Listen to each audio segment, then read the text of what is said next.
Bueno, muy buenas tardes. Me imagino que la verán por la tarde, a la mañana, actividad hospitalaria. Acá cumpliendo con mi palabra, con el doctor Cohen, que me pidió acompañarlos en este curso, con esta charla tan simpática de complicaciones en cirugía pancreática, ¿no? Algo que siempre nos tiene en vilo y que tenemos que tener siempre presentes cuando vamos a operar un paciente con una dolencia pancreática. Eh, Resumiendo un poco la historia, fíjense que la primera pancreatectomía distal tuvo un óbito ya en el posoperatorio, pero fue en el año 1882, han pasado 150 años casi, ¿no? Después vino la primera pancreatectomía que sobrevive 16 meses, hasta que llegamos a Whipple, donde hace la primera DPC radical moderna, publicada en 1946, donde tiene un resultado, si bien tiene una mortalidad del 25% con una morbilidad del 90%, los primeros resultados que se pueden mostrar sin asustarnos ni aterrorizarnos. Ya Blumgard en el 90 nos habla de la anastomosis ducto-mucosa, que cambió un poco cuál es la historia posoperatoria de estos pacientes, y Warjow la preservación del vaso en la pancreatectomía distal. Sin duda que la DPC laparoscópica en sus primeros pasos fue muy criticada, fue muy denostada. Gagné, sin duda, un habilidoso, un virtuoso, impone o practica esta DPC con resultados que es a veces muy difícil de replicar por otros grupos, ¿no? Por el alto volumen y la capacidad técnica que él tiene. Eh, Después se suma el telescopaje intentando reducir la tasa de fístulas pancreáticas y Giulianotti con la primera DPC robótica en el año 2003.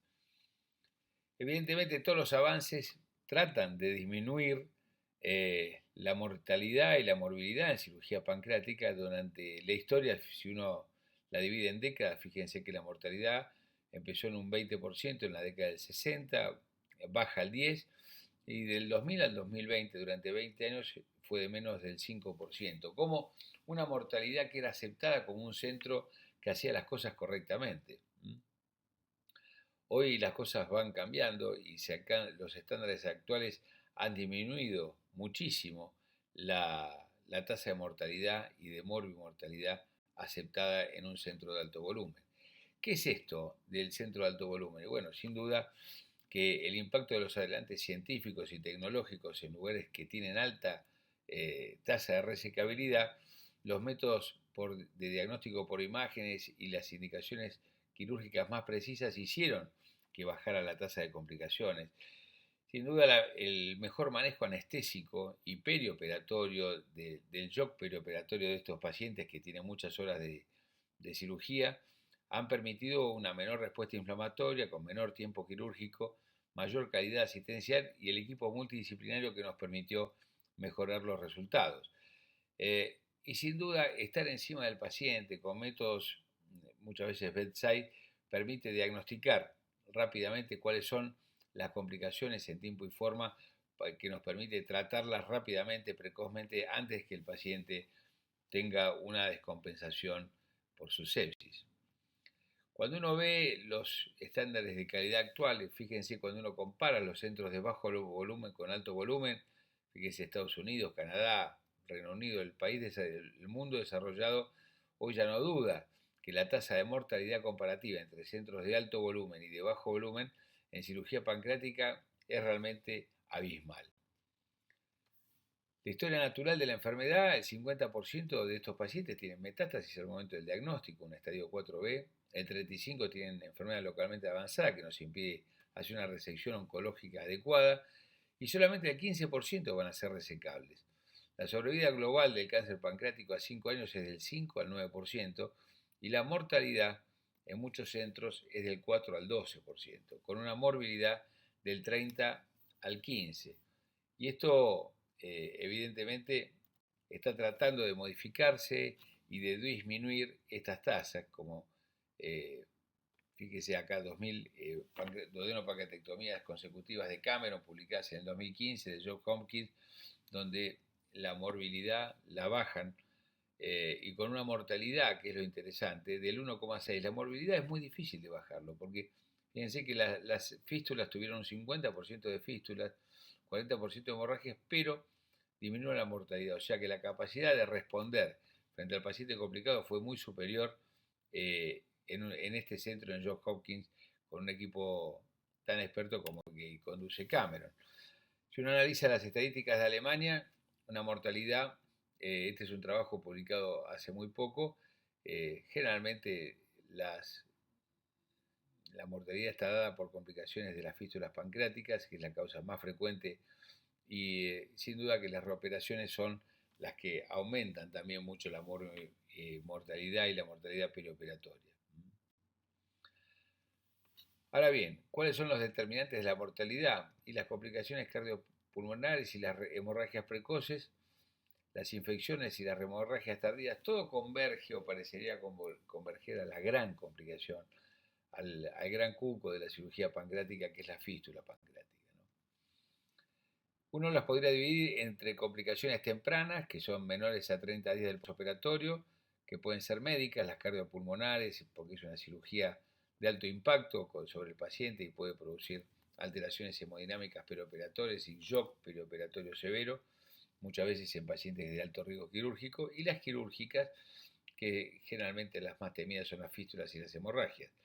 Y las tardías, consideradas después de los 30 días postoperatorios, que son las médicas, como la diabetes o la desnutrición, por la mala absorción, o las quirúrgicas, que son las estenosis de las anastomosis que hemos realizado.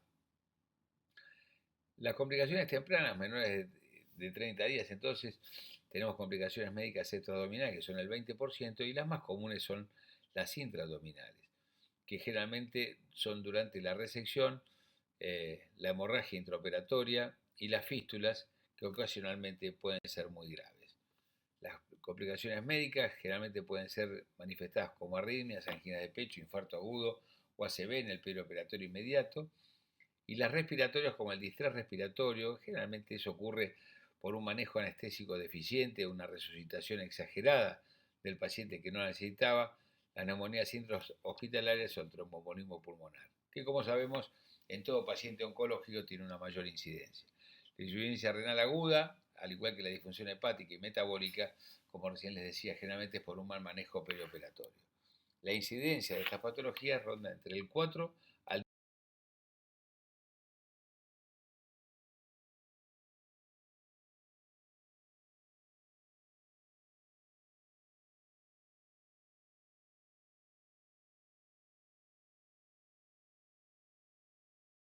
Vamos a analizarlo uno por uno rápidamente. Las complicaciones intraoperatorias, como decíamos, la hemorragia, la lesión vascular, la lesión de la vena porta, la mesentérica o la esplénica, la lesión de la arteria hepática común o la derecha anómala, o la trombosis portal en el intraoperatorio. Generalmente esto es por déficit de evaluación en el preoperatorio, quizás subestimamos el tamaño tumoral o no teníamos los elementos de diagnóstico más precisos como para determinar qué tipo de cirugía y si el paciente le iba a tolerar. Las lesiones viscerales son la isquemia de láser reconstrucción, que es una falla técnica grave, la desvascularización del colon derecho, que también es por falla técnica del equipo quirúrgico, o las lesiones intestinales que a veces pasan inadvertidas.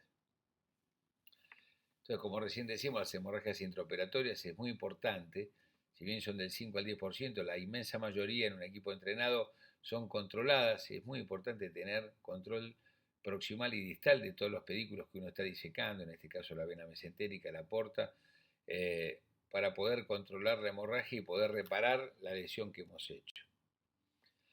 Muchas veces simplemente con una sutura lateral es suficiente y otras veces hay que hacer anastomosis y otras veces hay que hacer un parche con vena para poder resolver la complicación venosa. Los sangrados mayores de 1000 milímetros son sinónimos de complicaciones que muchas veces son respiratorias, renales y a veces con shock perioperatorio grave.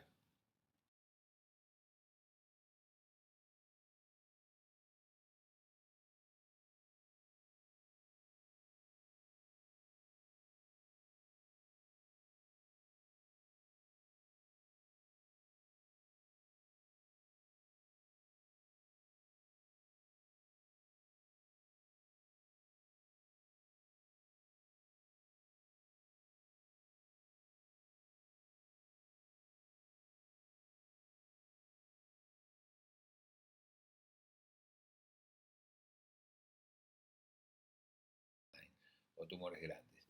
Las hemorragias postoperatorias son menor incidencia que las intraoperatorias, cuando hubo un buen control al finalizar la cirugía, pero representan del 3 al 8% de los pacientes operados. Generalmente son por problemas técnicos, rara vez es por coagulopatía. A veces en las cirugías muy extendidas, la hipotermia perioperatoria puede generar una hemorragia perioperatoria. Y las tardías generalmente son por erosiones vasculares, por absceso y fístula pancreática, que generan un pseudoaneurisma que se rompe por culpa del absceso y la fístula.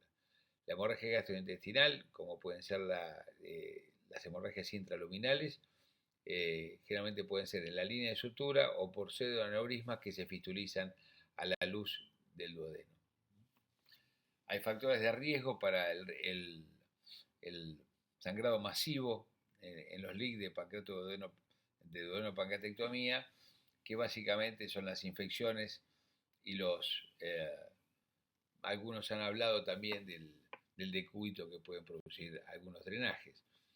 Las hemorragias por DBC, por fístulas infectadas, el sangrado postoperatorio es tardío, el sangrado centinela. Pacientes con sangrados tardíos deben ser agresivamente estudiados y tratados, ya que puede ser el aviso de un sangrado masivo y mortal intraperitoneal. Se estudia con angio-TC, la angiografía de urgencia con embolización. Puede ser en manos expertas exitosa hasta entre el 80 y el 90%, disponiendo de coils o plugs o Espongostan, si no se tiene coils, para la hemostasia intraprocedimiento.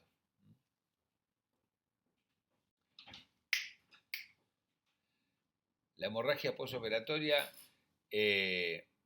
¿cómo prevenirla? Hay que ser muy meticuloso, hay que tratar de tener un asa que no sea tan corta, separando el jugo pancreático del biliar, drenaje externo mediante tutor, anastomosis en 2 asas, aislar la anastomosis alimentaria, proteger los vasos con epiplón, alejar la anastomosis del eje venoso y colocar los drenajes gruesos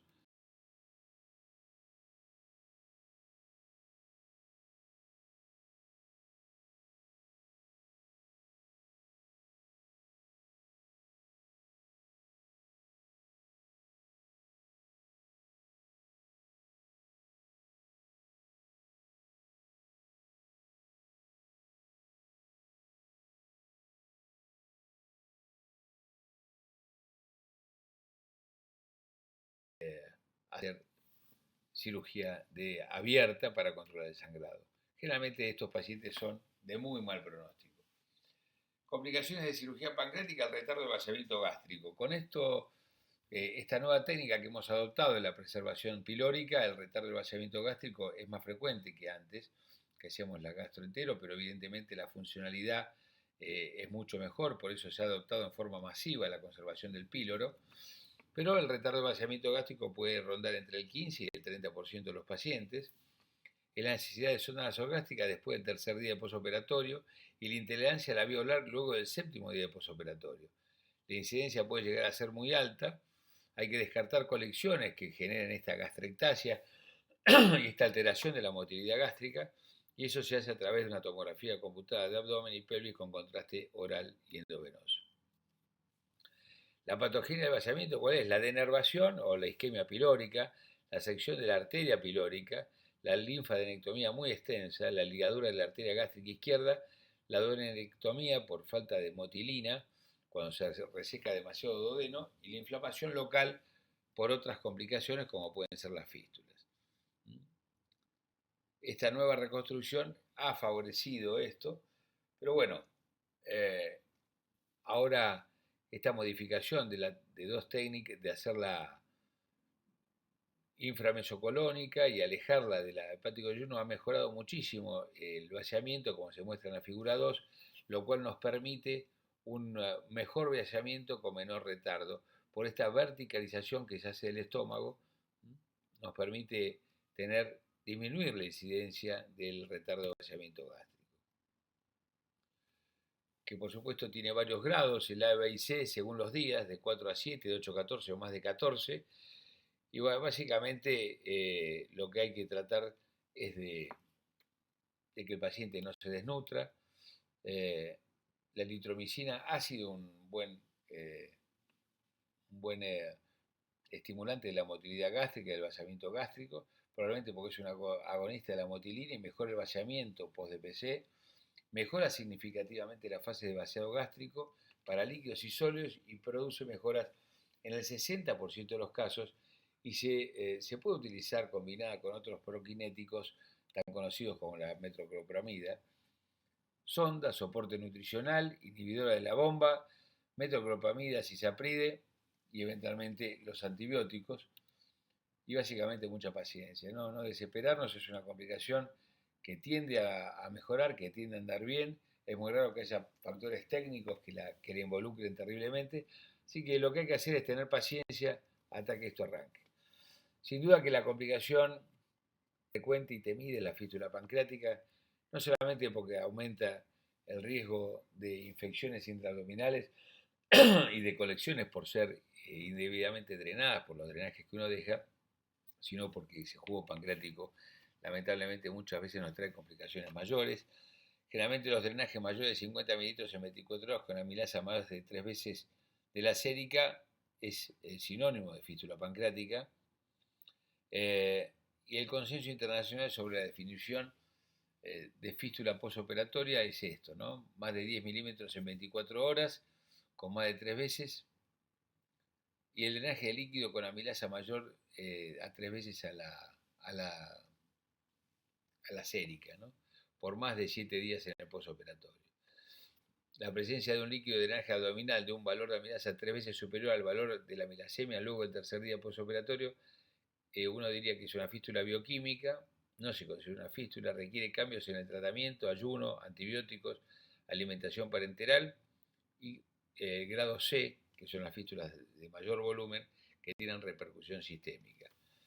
Entonces, ¿qué hacer? Bueno, si es un grado 1, expectar, un grado B, tratar de observarlo activamente, de hacer seguimientos ecográficos de las colecciones intraabdominales y que estén completamente drenados, y bueno, y en el grado C probablemente haya que reoperarlos para dirigirlas mejor por el peligro de falla orgánica y la muerte.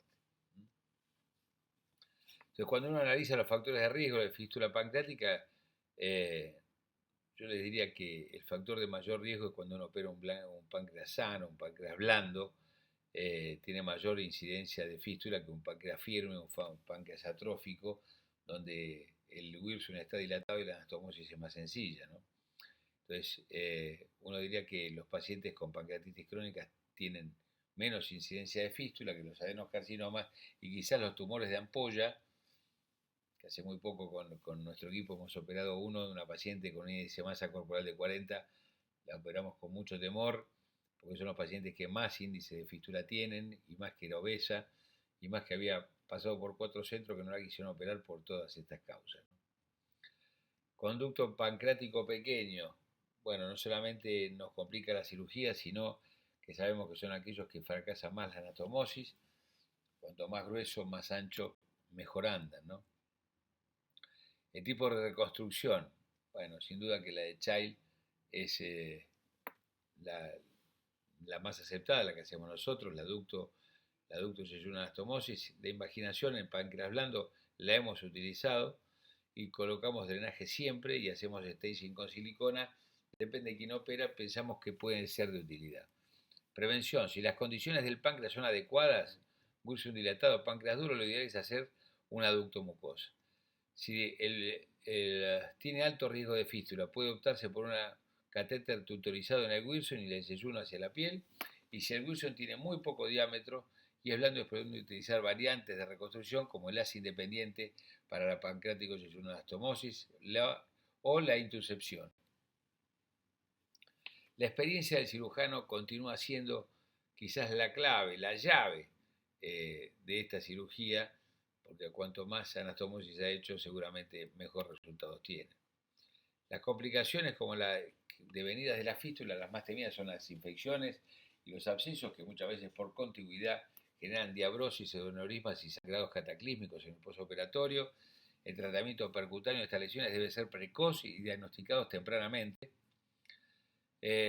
porque, como recién les comentaba, la hemorragia tardía por erosión vascular y por fístula son las complicaciones más temidas por los cirujanos pancreáticos.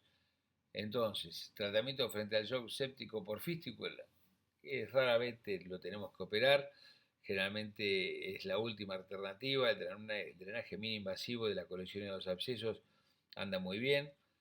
Muchas veces hay que revisar las anastomosis, pero excepcionalmente se termina con una pancreatectomía total, ¿no? Esto hay que tratar de ser paciente, drenajes precoces y control de las colecciones. La fístula biliar, por supuesto, la anastomosis biliar, y más en un paciente ictérico, es mucho más noble. La posibilidad de tener fístulas es mucho más baja en manos expertas. La isquemia de la vía biliar remanente, por eso no hay que dejar cabos demasiado largos, hay que tratar de ir cerca del hilio, o las lesiones inadvertidas de la arteria hepática que producen una isquemia en la anastomosis. Las complicaciones tardías, que son aquellas mayores de 30 días, que son la insuficiencia pancreática exócrina o endócrina, o las quirúrgicas, que son las estenosis, básicamente del hepático yeyuno anastomosis, más raramente las gastritis, las úlceras erosivas de la neoboca, las bridas o las eventraciones. La insuficiencia pancreática exógena, bueno, hoy existen enzimas pancreáticas de alta calidad para sustituirla, que esto se manifiesta con malabsorción, estatorrea, desnutrición, pérdida de peso. El diagnóstico es por la clínica y el dosaje de elastasa en materia fecal. El tratamiento es con enzimas pancreáticas. La incidencia puede ser bastante alta, más en duodenopancreatectomía que en pancreatectomía distal. Y bueno, hay que estar atento a esto, ¿no? Cuando el paciente nos refiere a alteraciones en la digestión, bueno, quizás con unos cuantos comprimidos por día, si bien el tratamiento es costoso, podemos cambiarle la vida y mejorar su calidad de vida. En el caso de la diabetes, en aquellos pacientes que tenían cierta predisposición, pueden tener una incidencia bastante alta, mayor en la duodenopancreatectomía que en la pancreatectomía distal. Y como es el tratamiento habitual de la diabetes, no lo hacemos nosotros, lo va a hacer el diabetólogo. Las estenosis de la hepático yeyuno anastomosis, bueno, como decíamos, generalmente pueden ser por isquemia, por fallas técnicas, por lesiones de la arteria.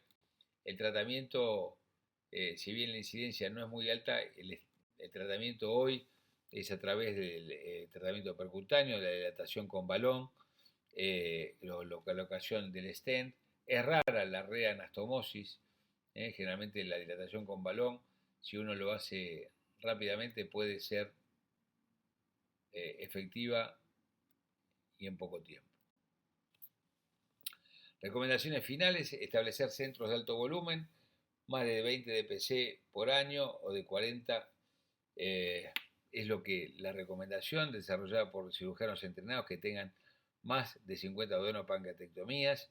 Selección de pacientes, tener un estatus adecuado de las lesiones locales y las metástasis a distancia.